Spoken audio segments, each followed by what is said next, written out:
7월 4일 토요일 새벽을 하나님께 올리겠습니다. 하나님 말씀 받겠습니다. 이 복된 시간 우리에게 주시는 하나님의 말씀은 열왕기상 15장 3절부터 5절까지 말씀입니다. 열왕기상 15장 3절부터 5절까지 말씀, 구약성경 541쪽에 있습니다. 말씀의 제목은 다윗을 위하여입니다. 열왕기상 15장 3절부터 5절 제가 봉독하겠습니다. 아비암이 그의 아버지가 이미 행한 모든 죄를 행하고 그의 마음이 그의 조상 다윗의 마음과 같지 아니하여 그의 하나님 여호와 앞에 온전하지 못하였으나 그의 하나님 여호와께서 다윗을 위하여 예루살렘에서 그에게 등불을 주시되 그의 아들을 세워 뒤를 잇게 하사 예루살렘을 견고하게 하셨으니 이는 다윗이 햇사람 우리아의 일 외에는 평생에 여호와 보시기에 정직하게 행하고 자기에게 명령하신 모든 일을 어기지 아니하였음이라. 아멘. 사랑합니다. 어제는 여로보암의 아들 나답을 통하여서 그 아들에게 하나님을 경외함을 전해주지 못하고 하나님을 향한 그 신앙을 물려주지 못하였을 때 그 나답이, 그 아들이 어떠한 결과를 맞이하게 되었는지, 또 어떠한 삶을 살게 되었는지에 대해서 생각을 해보면서 우리의 자녀들에게, 또 우리의 다음 세대들에게 어떠한 모습을 전해줄 것인지, 어떠한 모습을 보여줄 것인지를 묵상해 보았습니다. 오늘은 한 번 더 15장 말씀을 통하여서 말씀의 은혜를 나누고자 하는데, 15장을 보면 총 4명의 왕이 나옵니다. 남유다의 왕 아비암과 아사, 그리고 북이스라엘의 왕 나답과 바아사가 나옵니다. 말씀을 통해 언약을 지키시고 역사를 이루어 가시는 하나님의 손길, 하나님의 모습을 보게 됩니다. 또한 하나님 앞에 신실하였던 한 사람, 그리고 반대로 하나님 앞에서 신실하지 못하였던 한 사람으로 인한 결과에 대해서도 보게 됩니다. 남유다의 2대 왕인 아비암은 그의 아버지 르호보암의 모든 죄를 똑같이 행하였다라고 기록하고 있습니다. 남유다에는 우상 숭배와 남색하는 자들과 또 모든 가증한 이들이 자행되고 있었습니다. 르호보암 때부터 이루어져 오던 것이죠. 그러한 아비암을 성경은 다윗의 마음과 같이 아니하고 하나님 앞에서 온전하지 못하였다라고 평가를 합니다. 심판을 받아 마땅한 모습이 보입니다. 르호보암이든 아비암이든 그들 개인의 그런 악한 모습, 죄악된 모습들을 보면 심판을 받아 마땅한 모습이고, 그 나라도, 그 왕을 따라가는 그 나라도 심판을 받아 마땅한 모습, 정말 당연한 모습처럼 보입니다. 그러나 하나님께서는 다윗을 위하여 예루살렘을 견고하게 하신다라고 합니다. 하나님은 다윗을 기억하십니다. 다윗과 맺으신 언약을 기억하십니다.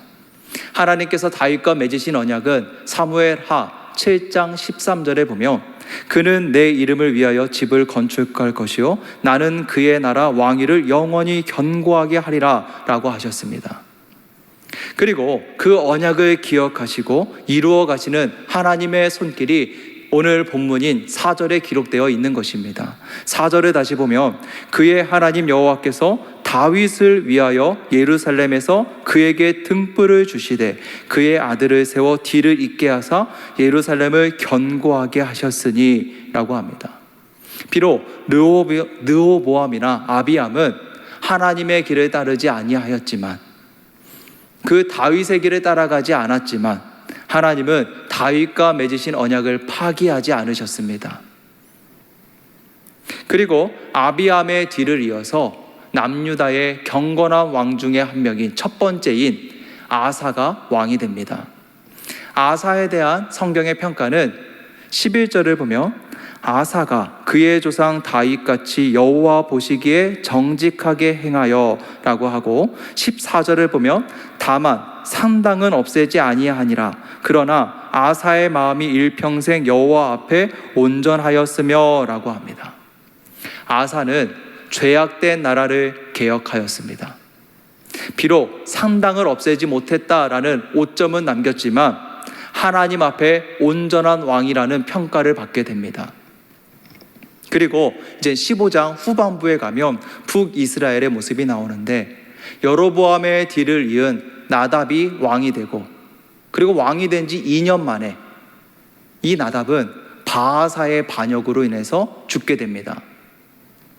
나답이 바하사의 반역으로 죽게 되었을 때에, 그때의 성경은 이렇게 기록하고 있는데요, 29절과 30절을 보면 왕이 될 때에, 그 바하사가 왕이 될 때에 여로보암의 온 집을 쳐서 생명 있는 자를 한 사람도 남기지 아니하고 다 멸하였는데 여호와께서 그의 종 실로 사람 아히야를 통하여 하신 말씀과 같이 되었으니 이는 여로보암이 범죄하고 또 이스라엘에게 범하게 한 죄로 말미암음이며 또 그가 이스라엘의 하나님 여호와를 노엽게 한 일 때문이었더라. 아멘.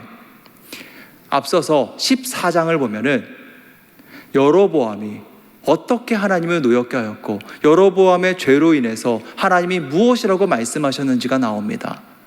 14장 16절을 보면 여호와께서 여로보암의 죄로 말미암아 이스라엘을 버리시리니 이는 그도 범죄하고 이스라엘로 범죄하게 하였음이라 하니라.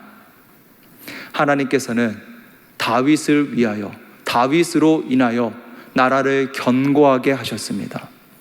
그러나 반대로 여로보암의 죄로 인하여 이스라엘을 버리셨습니다.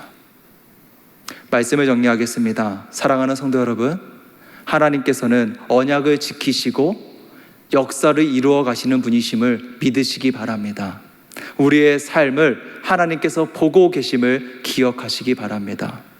한 사람으로 인하여 견고하게 하시기도 하지만 버리기도 하십니다.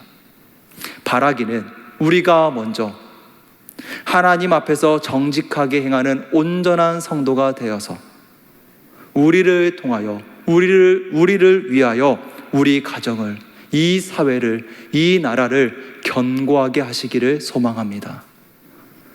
한 가지만 더 생각을 해보면 다윗은 밧세바 사건이라는 오점을 남겼지만 평생 여호와 보시기에 정직하게 행하였다고 기록됩니다.